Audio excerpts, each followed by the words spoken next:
Il se passe beaucoup de choses actuellement à la WWE. Beaucoup de news sont sorties ce week-end, jeudi, vendredi, samedi, dimanche, plus précisément. Et beaucoup de personnes m'en ont parlé. Beaucoup de personnes m'ont parlé de ces news-là. Et m'ont dit, Mathieu, pourquoi est-ce que tu as arrêté les vidéos news pour nous tenir au courant de tout ça? Je vous le dis, maintenant, droit dans les yeux, les vidéos news vont reprendre. Les vidéos news vont reprendre. C'est vrai que je m'étais arrêté de la faire, cette série vidéo news, pour la simple et unique raison que j'avais beaucoup moins de temps pour moi. Effectivement, j'avais beaucoup moins de temps pour moi, beaucoup moins de temps pour les vidéos, surtout. La dernière vidéo news de la chaîne, elle date du 20 avril.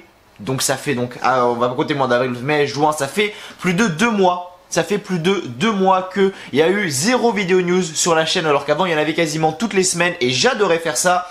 Et on va reprendre cette série. On va reprendre cette série vidéo news pour vous tenir aux infos de toutes les news qui concernent la WWE. Et on va en parler de 3, tu vois, dans cette vidéo-là. Mais pourquoi est-ce que je dis que beaucoup de choses se passent actuellement à la WWE? C'est parce qu'il y a une news qui a explosé. Tu vois, ce week-end, je pense que vous en avez tous entendu parler. C'est Paul Heyman et Eric Bischoff qui prennent les postes de directeur exécutif de Monday Night Raw et de SmackDown Live. Paul Heyman du côté de Raw, Eric Bischoff du côté de SmackDown Live. Pour ceux qui ne savent pas ce que c'est, un directeur exécutif, c'est très simple. À la WWE, on a les bookers, les officiels, appelez ça comme vous voulez. Juste au-dessus, on a maintenant le directeur exécutif. Et au-dessus, au top du top, on a bien évidemment Vince McMahon. Le big boss, celui qui prendra toujours les décisions à la dernière minute. Celui qui prendra toujours les décisions, ça sera toujours lui qui aura le dernier mot. Vince McMahon, big boss, tu vois. Et actuellement, on avait beaucoup de news qui sortaient comme quoi, on avait Vince McMahon qui était au-dessus, mais après on avait tous les bookers, tu vois, tout ce qui était booker officiel. Mais il n'y avait pas vraiment pas d'âme, mais je vais pas dire ça comme ça, mais il n'y avait pas vraiment de visage, une personne qui représente vraiment le côté, merde, laissez-moi tranquille s'il vous plaît, voilà, le côté comment? Le côté storyline, le côté histoire, comment je pourrais dire ça? Attendez, j'ai le mot sur le bout de la langue. Le côté, pas le côté scénariste, mais si voilà, si c'est ça, le côté scénariste un peu. Et là maintenant on a Paul Heyman et Eric Bischoff. Et je pense que ça va apporter du changement. Je pense que ça va apporter du changement, effectivement, parce qu'avant on avait les officiels qui donnaient leurs idées à Vince McMahon et apparemment Vince McMahon refusait 95% de ce que les officiels proposaient. Vince McMahon il regardait la feuille, il disait mais c'est quoi cette merde? Il déchirait, il fait va faire autre chose, tu vois. C'est exactement ce qu'il faisait. Les scénaristes, pendant des années, ça a été que ça. Ça a été dans une interview qui a été dite où c'est même Triple H qui l'avait dit à un moment, qui avait dit putain, les mecs sortaient des trucs de fou, même moi j'en aurais pas eu la putain de moindre idée. Et Vince McMahon il a regardé la feuille comme ça, il l'a déchiré, il me disait va te faire autre chose alors que c'était une putain d'idée. Mais vu que c'était Vince McMahon qui avait le dernier mot et qui prenait en gros ses scénaristes pour des merdes, voilà pourquoi on s'est tapé des storylines de merde, des histoires de merde, tout ça pendant des années, des mois et des années. Et maintenant, dès qu'on a eu cette annonce-là, je me suis dit bam, ça va faire quelque chose. Tu vois, parce que Paul Heyman et Eric Bischoff, c'est quand même des gros noms. Paul Heyman, c'est quelqu'un qui travaille à la WWE depuis des années, qui est en coulisses depuis des années, devant la caméra également. Ils lui ont donné ce rôle d'avocat de Brock Lesnar. Eric Bischoff également, c'est quelqu'un qui travaille depuis énormément de temps à la WWE. Et d'avoir des gros noms comme ça, maintenant, je pense que ça va faire réfléchir un peu Vince McMahon. Tu vois, maintenant, quand tu vas voir que c'est Paul Heyman qui va dire tiens Vince, on te propose ça, Vince McMahon, même s'il trouve pas trop ça ouf, je pense qu'il va un peu plus accepter l'idée. Tu vois, parce qu'il dit c'est quand même Paul Heyman, c'est pas n'importe qui. Tu vois, alors qu'avant, quand c'était un officiel qui lui donnait un booker, tu vois, il disait putain c'est quoi cette merde, il déchirait la feuille, tu vois, il cherchait même pas à comprendre. Tant que c'était pas dans son cerveau, tu vois, si c'était pas ce qu'il voulait, il cherchait pas à comprendre. Non. Là, c'est différent. Ça va être Paul Heyman qui veut dire tiens, on propose ça. Vince McMahon il va dire ok, mais j'ai quand même Paul Heyman et Eric Bischoff face de moi, c'est pas n'importe qui, vas-y, on fait ça. Donc d'un côté, ça peut apporter des bonnes choses. Et ce soir, on a eu le premier show. On a eu Monday Night Raw avec Paul Heyman en tant que directeur exécutif. Et est-ce qu'il y a eu énormément de changements? Comme beaucoup de monde l'attendait. Beaucoup de monde l'attendait, ça va être un Raw exceptionnel, ce Raw, ceci, cela. Moi, je suis resté sur mes gardes. Tu vois, je suis resté un petit peu sur la défensive, je me suis dit voilà, je vais pas trop m'attendre à que ça soit un truc de fou. Et j'ai bien fait. Et j'ai bien fait parce que c'était pas fou. Mais attention, Tout ça ne se fait pas en un claquement de doigts. Tout ça ne se fait pas en un claquement de doigts. Il va falloir du temps. Il va falloir un peu de temps avant que tout se mette en place, avant que toutes les idées se mettent en place. Là, actuellement, où je tourne la vidéo, les idées sont en train de se mettre en place. Paul Heyman doit être en train de discuter avec Vince McMahon. Eric Bischoff doit être en train de discuter avec Vince McMahon. Pendant que vous regardez la vidéo, Paul Heyman et Eric Bischoff sont avec Vince McMahon. Tu vois, pour discuter des prochaines idées, de ce qu'il pourrait faire, etc. Les storylines, bref, toujours en train d'avancer. Et c'est une bonne chose. C'est une bonne chose actuellement de ce qui est en train de se faire. Il faut pas oublier que maintenant ils sont directeurs exécutifs. Ils vont peut-être avoir un rôle à l'écran également, Paul Heyman et Eric Bischoff. Et ce soir on a Raw. Tu vois, ce soir on a Raw.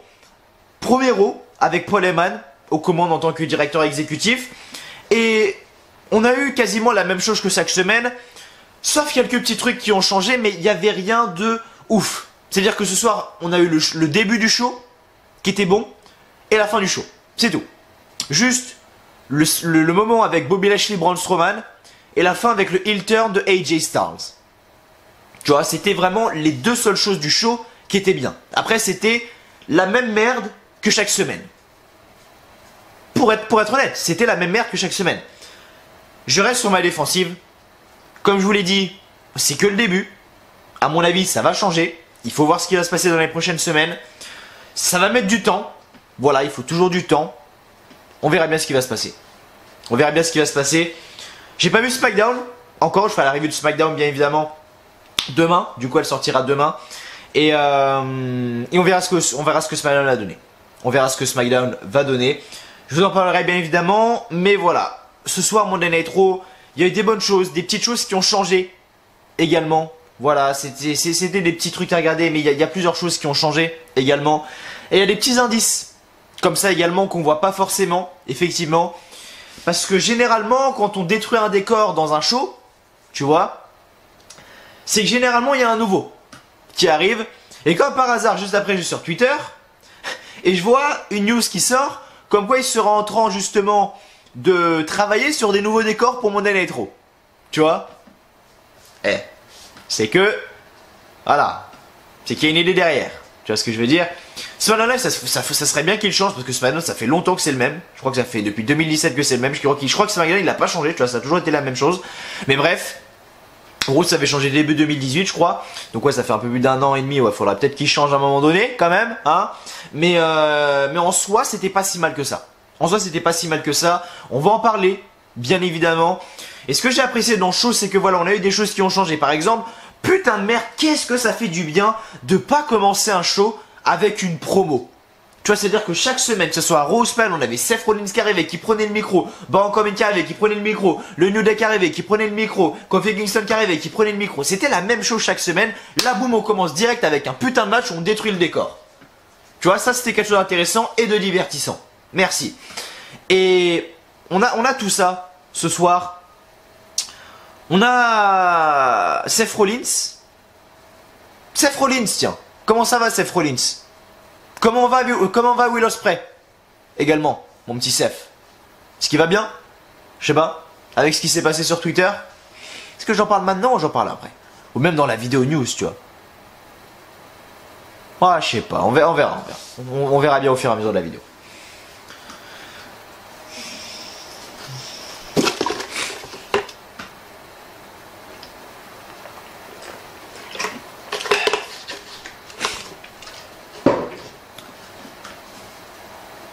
On a Raw ce soir. Seule chose qui était bon, comme je l'ai dit, c'était l'opener et la fin. Donc limite, j'ai que envie de vous parler de ça, même si on peut parler d'autres choses. Bien évidemment, on peut parler de plein de choses ce soir, parce qu'il s'est passé des choses quand même. Même si c'était mauvais, il faut en parler. On va parler d'un sujet que vous savez, voilà, ne me plaît pas vraiment. C'est le superstar de NXT. Tu vois, généralement, quand les superstars de NXT, elles arrivent au main roster, c'est des top stars. Du côté de la NXT, c'est pas des rigolos qui te mettent au main roster, tu vois. Noé José, c'est peut-être une exception. Et généralement, ils sont détruits à 90%. Quand je regarde Andrade, détruit. Quand je regarde Aleister Black, détruit. Quand je regarde Nikki Cross, détruite et encore, là, ça peut passer, tu vois. Quand je regarde Sanity, détruit. Quand je regarde les Author of Pain, détruit. Enfin, et quand je regarde EC3, détruit. Enfin, bref, j'ai tellement de superstars que je ne saurais même plus les citer. Tellement les mecs arrivent à NXT, ils se font détruire. Tu vois, Vince McMahon les regarde de haut comme ça, ils font qu'est-ce que c'est que cette merde, et ils les mettent jobber, tu vois. Alors qu'à NXT, ils étaient champions quand même. Je pose ça là, hein, je dis ça, je dis rien. Et ce soir, on a les champions de la NXT, carrément. Champions de la NXT, les mecs, hein. Comment ridiculiser NXT en 30 secondes? C'est en nous amenant les Street Profits, qui sont une excellente équipe du côté de la NXT, qui ce soir arrivent et font des petits segments drôles en backstage, alors que à NXT, bah c'est pas ça. À NXT, c'est pas leur personnage de faire rire la galerie comme ils l'ont fait ce soir à Raw, par exemple. Je sais pas, les mecs étaient là ce soir, ils étaient en train de caresser le crâne de Paul Heyman. Enfin, pas chelou, tu vois. Et c'est pas envie ce que j'ai de voir. C'est pas ce que j'ai envie de voir. Pour en ce qui concerne les Street Profits, tu vois. On verra ce qui va se passer, mais j'ai très peur. Pour les Street Profits, moi je m'en foutrais. Honnêtement, je suis champion NXT, qu'est-ce que j'en ai à branler de Raw, ou même de SmackDown, parce que croyez-moi, ça se trouve les mecs sont à SmackDown. J'ai pas vu SmackDown, ça se trouve les mecs sont à SmackDown, tu vois. On verra, mais rien à foutre, tu vois. D'un côté, t'es champion de la NXT, tu fermes ta gueule. Comme a dit Adam Cole, chaque superstar qui va à Raw, je ne vois pas ça comme une progression. Je crois qu'il avait dit un truc dans le genre. Je vois pas ça comme une progression ou quoi, il a totalement raison Adam Cole. Vaut mieux rester à NXT et faire de bonnes choses que d'aller à Raw à SmackDown et se faire enterrer, tu vois. Triple H gère toujours aussi bien son truc, de toute manière. Mais bah, on en parlera un petit peu après. On a eu également les Viking Raiders ce soir contre New Day. J'aurais pensé que ça aurait été un match qui aurait pu être beaucoup plus long, avec beaucoup plus de choses, mais finalement non. C'est-à-dire qu'il y a Samoa Joe qui s'est intégré. Bon, la rivalité est officiellement lancée. On aura bel et bien Samoa Joe contre Kofi Kingston à Extreme Rules. On m'a donné la carte de Extreme Rules que je cherchais dans la dernière review de Raw ou de SmackDown, je sais plus, dans l'une des dernières reviews. Je cherchais la carte qui avait fuité de Extreme Rules et donc je vais la retrouver. Je vais aller sur Twitter et je vais la retrouver tout de suite. Mais Samoa Joe Kofi Kingston, c'est officiel, c'est lancé, ok, tant mieux et bien. Ça va être un match intéressant. En tout cas, j'ai très envie de le voir.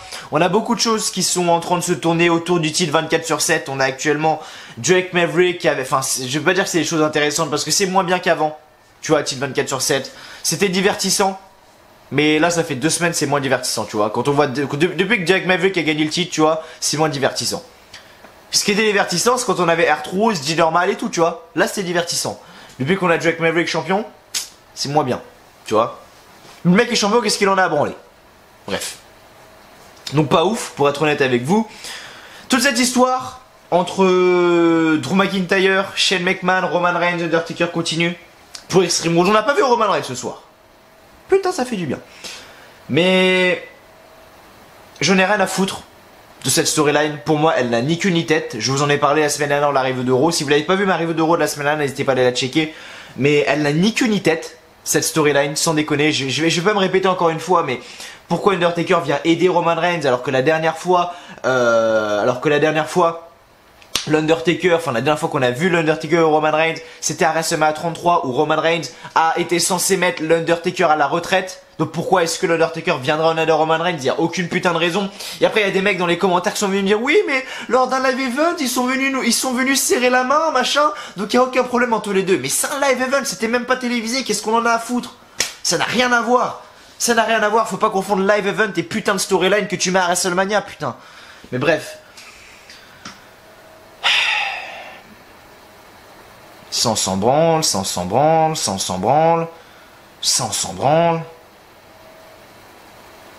Ça, Becky Lynch et Seth Rollins, ok ils intègrent des éléments de la vraie vie, c'est cool, champion universel, championne des femmes d'Euro, Becky Lynch. Ils te mettent Mac et Maria Kanellis,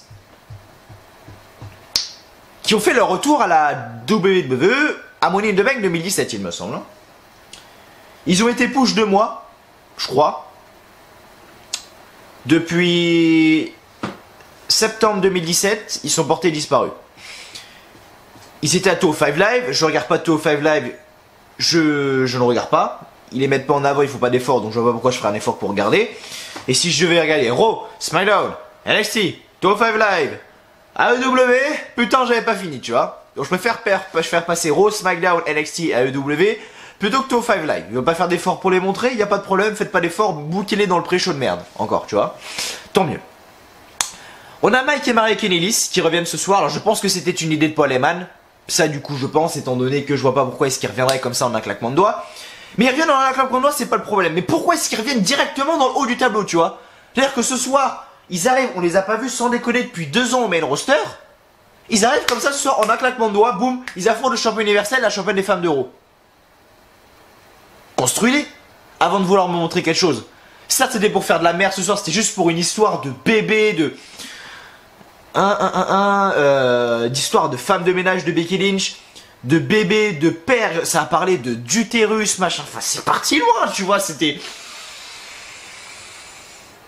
J'ai pas trop d'avis à donner là-dessus, tu vois, pour être honnête. Mais on en reparlera bien évidemment après, de toute manière, de tout ça. Mais construis-les si tu veux faire quelque chose. Mais les pas dans le haut du panier. T'imagines les gens qui sont arrivés, genre qui ont commencé à regarder la WWE depuis 2 semaines. Ils vont arriver, ils vont se dire mais pourquoi ils sont direct champions, machin, on les a même pas vus. Essaie de les construire un petit peu, tu vois. Tu les fais débuter en bas, mid-card. Et après main event, si tu veux réellement faire quelque chose avec eux, parce que si c'était juste pour faire ça ce soir, et puis pas les voir pendant 2 mois encore, oui t'avais raison de faire ça comme ça. Logique.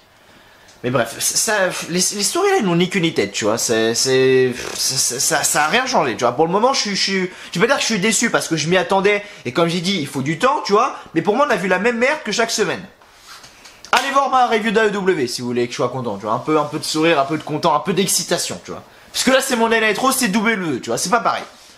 Et bref, avec Sabis, Carmella, Nikki Cross, qu'est-ce qu'on s'en bat les couilles. Et voilà, on va parler de quelque chose d'intéressant. Oui, également, je dois noter, on n'a pas eu de Firefly Funhouse ce soir. La semaine dernière, est-ce qu'on en a eu un du côté d'Euro? Je vais aller voir ça tout de suite, je vais aller vérifier ça tout de suite. Est-ce qu'on a eu un Firefly Funhouse la semaine dernière du côté de Monday Night Raw? Tu vois, c'est la question que je me pose. C'est la question que je me pose parce que j'ai pas le souvenir. Est-ce que ça fait déjà 2 semaines que c'est comme ça ou pas? Attendez que je regarde ça tout de suite. Oh tiens, ils mettent 2-5 Live, tiens, sur la chaîne de la WWE. Merde, je suis en train de regarder les trucs de SmackDown. Hein? Ah oui, ok. Oui, d'accord, j'ai vu un truc avec les Iconics sur la chaîne de la VE, j'ai fait, c'est quoi ce truc avec Iconics, tu vois? Et en fait, bah, j'ai vu que c'était un truc exclusif, bref. On va regarder bon gros de la semaine dernière, donc c'était celui-là. Avec Undertaker qui est de retour, que je retrouve, oui voilà, exactement c'est là. Et est-ce qu'on a eu un Firefly Funhouse la semaine dernière? Que je dise pas de bêtises. Pas l'impression. Et la semaine d'avant du coup, voyons voir.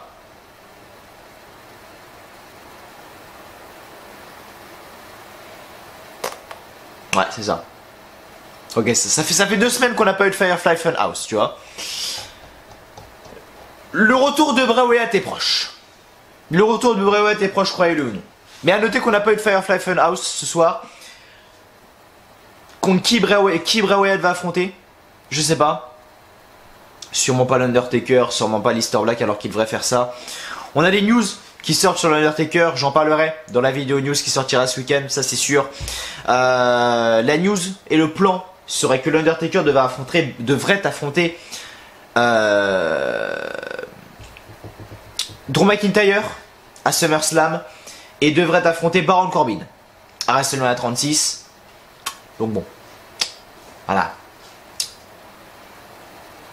Je ne veux plus le voir sur un de catch.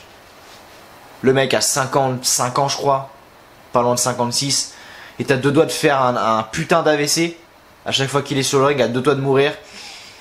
Mais bon, ils veulent le laisser, tant mieux, on verra. Mais en tout cas ça va être de la bonne merde à Extreme Rules, je crois ou non. Et voilà, et ce soir on a toute cette histoire entre Ricochet et AJ Styles, c'est-à-dire que toute la soirée on a des segments en coulisses avec AJ Styles qui est là, Ricochet, on a Lou Gallows et Karl Anderson qui font monter un peu la température, tu vois, qui foutent un peu la merde. Tu vois dire à AJ Styles, mais mec tu te fais bolos par un petit jeune là qui vient d'arriver d'NXT, alors que quand t'étais au Japon, laisse tomber, tu niquais tout le monde et tout, tu vois.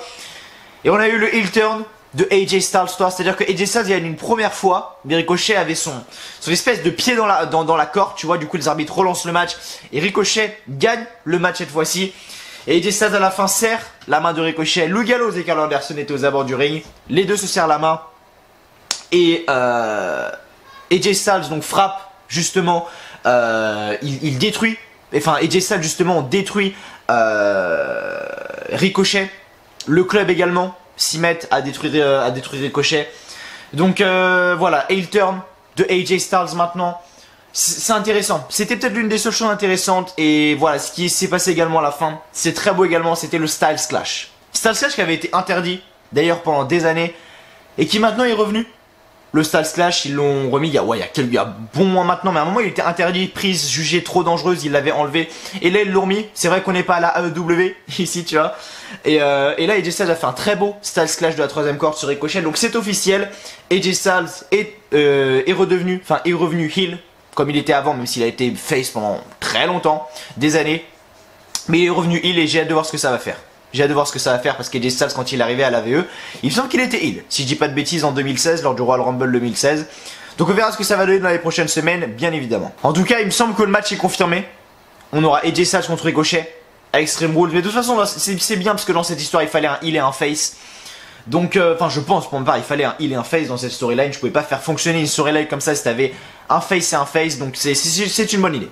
C'est une bonne idée. Et voilà, Extreme Rules, la carte continue à se construire. C'est dans 2 semaines. Extreme Rules, c'est pas ce week-end là, c'est le week-end prochain. Et oui, également un truc qu'on m'a dit que j'avais pas remarqué. J'ai fait ma review de AEW Fighter Fest hier. N'hésitez pas à aller la checker. Elle est sur la chaîne, bien évidemment. Merci à tous ceux qui ont été là. Un show incroyable. Encore une fois où j'ai kiffé et beaucoup de personnes ont souligné le point et ça je l'avais pas vu. Effectivement le prochain show de la AEW c'est Fight for the Fallen qui se déroule le même week-end que Extreme Rules. Coïncidence? Je ne pense pas, tu vois. Et ça se déroule le même week-end que Extreme Rules, c'est-à-dire qu'on a Fight for the Fallen le samedi, le dimanche on a Extreme Rules, du coup le mardi on a Raw, le lundi on a Raw pardon et le mardi on a SmackDown. Tu vois, donc on verra tout ce que ça, on verra ce que ça va donner tout simplement. Mais du coup, je sais pas trop comment je vais m'organiser. Tu vois, c'est-à-dire que je pense que du coup, le lundi, je vais faire la review d'Extreme Rules. Le mardi, celle d'AEW. Le mercredi, celle de Raw. Et le jeudi, celle de SmackDown. Je pense que ça va être un peu désorganisé, tu vois. Même si la logique serait de faire AEW vu que c'était avant, tu vois. Mais je sais pas trop comment je vais m'organiser. Et la carte de Extreme Rules commence à se construire. Elle est dans 2 semaines. Et il y avait une carte qui avait fuité. Effectivement. Et j'ai essayé de la retrouver la semaine dernière. J'étais sur Twitter, j'étais en vidéo comme ça. J'ai essayé de la retrouver, mais j'ai jamais réussi. Et il y a un abonné qui me l'a envoyé, donc c'est Atilax. Merci à toi Atilax, donc je vais retrouver, donc c'est Atilax 3, c'est ça exactement. Et c'est celle-là. C'est celle-là qui avait fuité. Donc c'est cette carte-là. Et effectivement, je pense que la carte est bonne. Étant donné que, en réalité, tout a du sens en fait.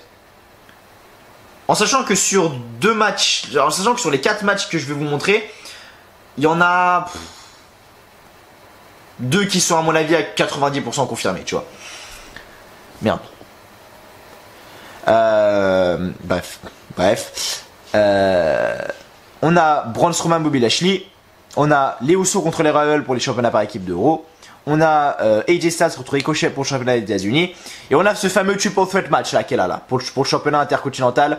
Finn Balor, Andrade et Shinsuke Nakamura. Ça a l'air de diriger en ça. J'ai pas vu SmackDown. Peut-être que le match est déjà annoncé. Tu vois, je sais pas du côté de SmackDown. On va regarder la carte de Extreme Rules, vous savez quoi? Pour faire plus simple, qu'on voit un peu ce que ça donne. La carte de Extreme Rules, qu'on bade un peu dessus. Non, je déconne, c'est des conneries. Extreme Rules 2019, carte Extreme Rules, donc carte.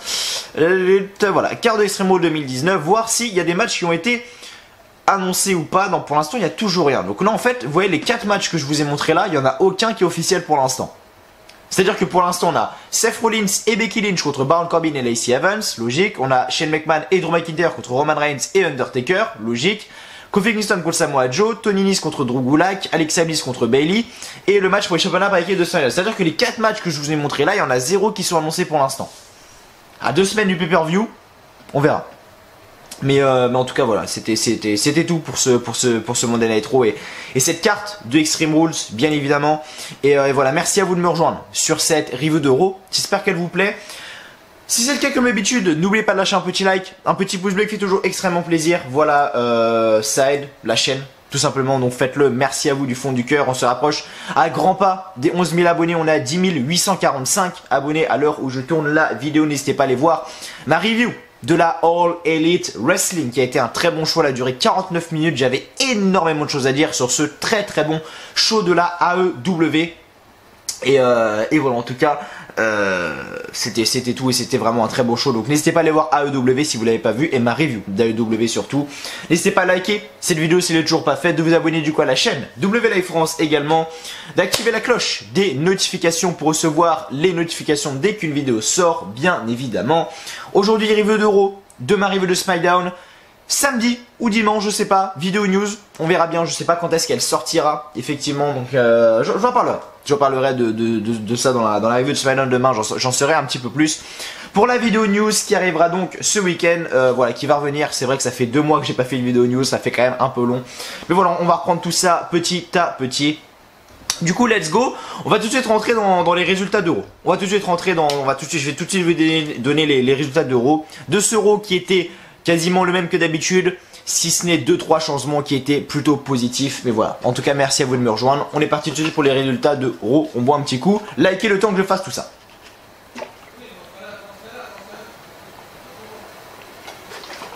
Suivez-moi sur les réseaux sociaux, également si vous ne l'avez toujours pas fait, Instagram, Twitter et Snapchat. Instagram étant le plus important je pense. Merci à vous si vous le faites. Donc Raw, Monday Night Raw du 1er juillet. On est déjà au mois de juillet. Putain, qu'est-ce que le temps passe vite. Mois de juillet. Bref. Donc Raw, en direct de Dallas, au Texas.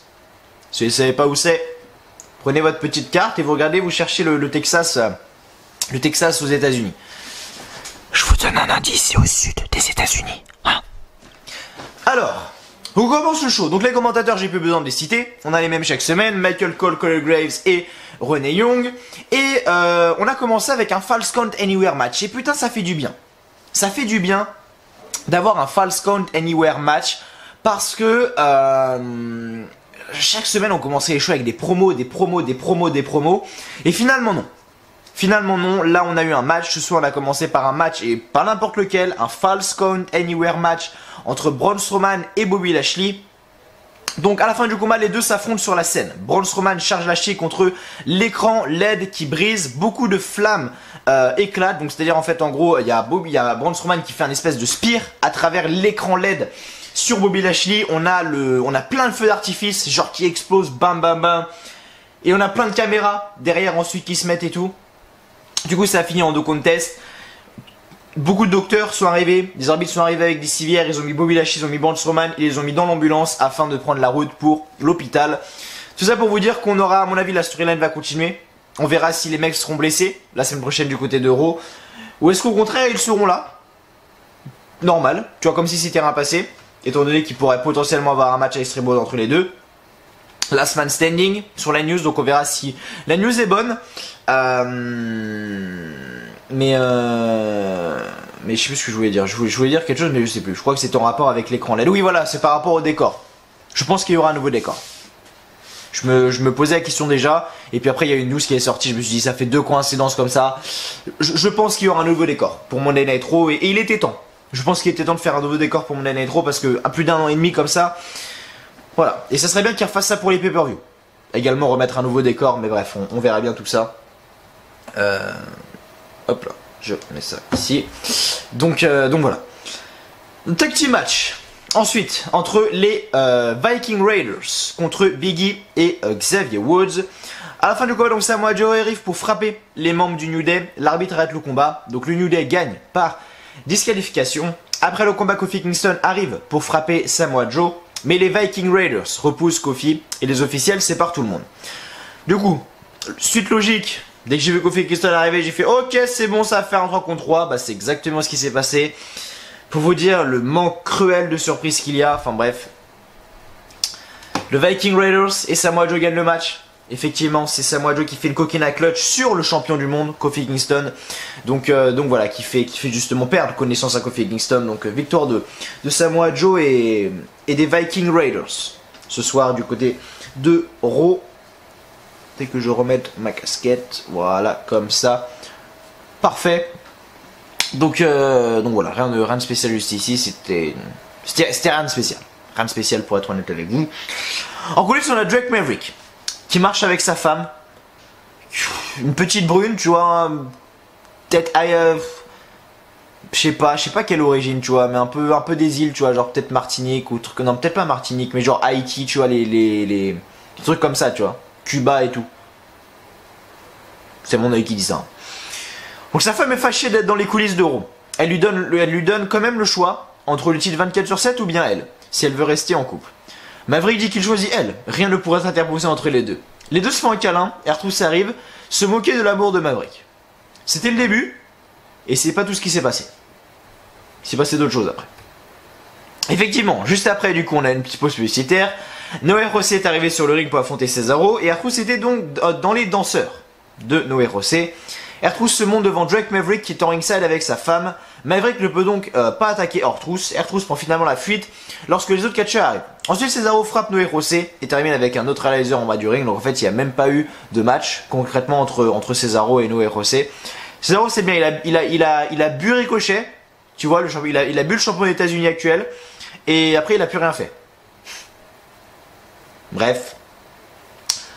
En coulisses, Sherry Caruso est avec les champions par équipe de la NXT. The Street Profits. Premier passage au main roster pour les Street Profits. Très fade. Les mecs sont là à faire les guignols alors que c'est pas du tout leur truc, mais bref. Ils sont là en tout cas. Qu'est-ce qu'ils en ont à foutre? Ils sont champions de la NXT. T'en fous du main roster. Fou du main roster. Et donc Montez Ford dit qu'il manque quelque chose. Effectivement. Angelo Dawkins dit que c'est l'intro. Ford dit que finalement nos champions de la NXT sont ici à Raw. Ils sont ici pour amener le style à Raw. Ils vont faire de la fumée. D'accord. Pourquoi pas. De retour en coulisses, Sarah est avec le Miz avant d'avoir ses commentaires suite à l'attaque du clan Shane McMahon mardi dernier à SmackDown. Le Miz dit qu'il croyait que Shane allait aider sa carrière avec le meilleur au monde, mais maintenant Shane et son clan volent le temps à l'univers de la WWE. Après ce soir, Shane devra trouver un remplacement pour Elias car il va retourner jouer dans le métro. Et pour Shane McMahon, il a entendu dire qu'Undertaker est ici ce soir. Intéressant.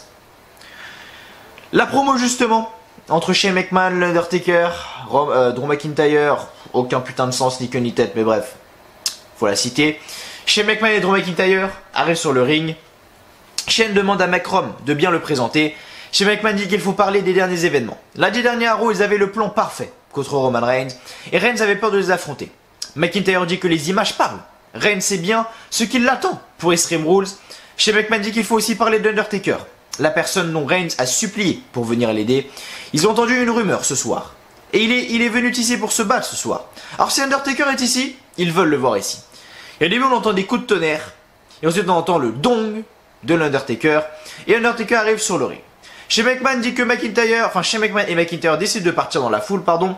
Undertaker dit que Roman Reigns n'a jamais demandé son aide. Shane est peut-être le meilleur dans ce monde, mais où il va envoyer les deux, ils auront deux autres âmes perdues qui vont souffrir face à la mort pour l'éternité, et les deux ne vont jamais reposer en paix. Donc voilà, à mon avis la victoire est très simple, c'est sûr à 200% que ça sera Roman Reigns et Undertaker qui vont gagner à Extreme Rules. Tout ça pour mettre over Roman Reigns, tu vois. Rien de transcendant en vrai. Rien de transcendant quand tu regardes les choses comme ça. Mais bref, en tout cas c'est là. On a eu Lacey Evans et Baron Corbin qui étaient donc en coulisses pour se préparer. Baron Corbin est que le combat sous la stipulation extrême va bénéficier les deux. Seth Rollins veut tout risquer simplement pour sa copine. Est-ce qu'elle vaut vraiment le coup? Evan dit que Becky Lynch a pris sa vie entière pour réaliser son rêve. L'homme est plus qu'un personnage, c'est un mouvement. L'homme ne pourra pas retirer ses yeux sur elle lors de son combat ce soir contre Natalya. Donc on a ce fameux match entre Natalya et Lacey Evans. Donc à la fin du combat, donc on avait Baron Corbin qui était aux abords du ring. Alors Natalya se projette dans les corps, Baron Corbin dans le dos de l'arbitre tire la jambe de Natalya. Natalya tombe tête première sur le ring et Lacey Evans s'enchaîne avec son Romance Right pour le compte de 3. Magnifique coup de poing de Lacey Evans sur Natalya. Victoire donc de Lacey Evans avec cette intervention de Baron Corbin. Et là on va lire ça. Là on va lire ça parce que c'est de là où tout a commencé. C'est là où le heel turn de AJ Styles a commencé à se construire. C'est-à-dire qu'on est en coulisses, on a Charlie Caruso qui demande à Ricochet ses commentaires sur AJ Styles. Ricochet dit que c'est ok si AJ croit qu'il n'a pas de compétition. C'était un honneur de l'affronter à Raw. Il sait que s'il s'affronte une seconde fois, il peut gagner. Luke Gallows et Karl Anderson arrivent. Anderson dit que l'erreur est qu'AJ ne l'a pas battu en quelques minutes. Ricochet dit qu'il est confiant de pouvoir gagner. Gallows dit qu'il faudrait le tester. Ricochet dit que s'il cherche ses ennuis, il est prêt. Gallows dit qu'il a plutôt des ennuis, mais avec quelqu'un d'autre qu'eux. Et dès que Gallows a dit cette phrase, je me suis dit qu'est-ce que ça peut être? Et j'ai vu qu'AJ Styles en réalité. En sachant qu'en plus on parlait de lui. Tu vois, c'est pas comme si on parlait de lui et qu'il pensait à Kurt Hawkins. Non, c'est très différent. Donc bref. Jusque là tout va bien. Et juste après, encore une fois, en coulisses, Gallows et Anderson annoncent à AJ Styles que Ricochet prétend qu'il va gagner contre lui la prochaine fois qu'il l'affronte. AJ dit qu'il devra parler avec Ricochet. Gallows dit qu'un ex-champion veut parler avec un jeune qui lui manque de respect au lieu de se battre. Anderson demande où est l'ancien AJ du Japon. Du Japon, pardon. L'ancien AJ prendrait le challenge et irait le frapper. AJ va trouver Ricochet et dit qu'il va lui prendre son titre ce soir. Ricochet dit qu'il ne comprend pas pourquoi AJ Styles est si fâché, mais il accepte. AJ le gifle et Ricochet le gifle à son tour. Donc tu vois toute cette mèche qui a été créée, à la base c'est par le club. C'est par Lou Gallows et Karl Anderson. Que toute cette rivalité entre guillemets, toute cette haine entre Ricochet et AJ Styles a commencé. Et le chaos c'était après. Ensuite on a eu un 2 out of 3 falls match. Elias contre le Miz. Le compte de 1, donc le Miz attaque Elias dès le début et lui fait son skull crushing finale pour le compte de 3 en moins de 2 minutes. Elias lui fait son neckbreaker pour le compte de 3. À la fin du combat, le Miz évite une charge d'Elias qui se frappe le genou contre le poteau et le Miz le ramène et lui fait son figure 4 pour le faire taper. Le Miz gagne ce match 2-1. De retour en coulisses, Charlie Caruso est avec Becky Lynch et Seth Rollins avant d'avoir les commentaires pour Extreme Rules. Rollins dit que ce n'était pas impulsif comme décision, mais le combat est Extreme Rules maintenant. N'importe quoi peut arriver excepté la perte de leur titre.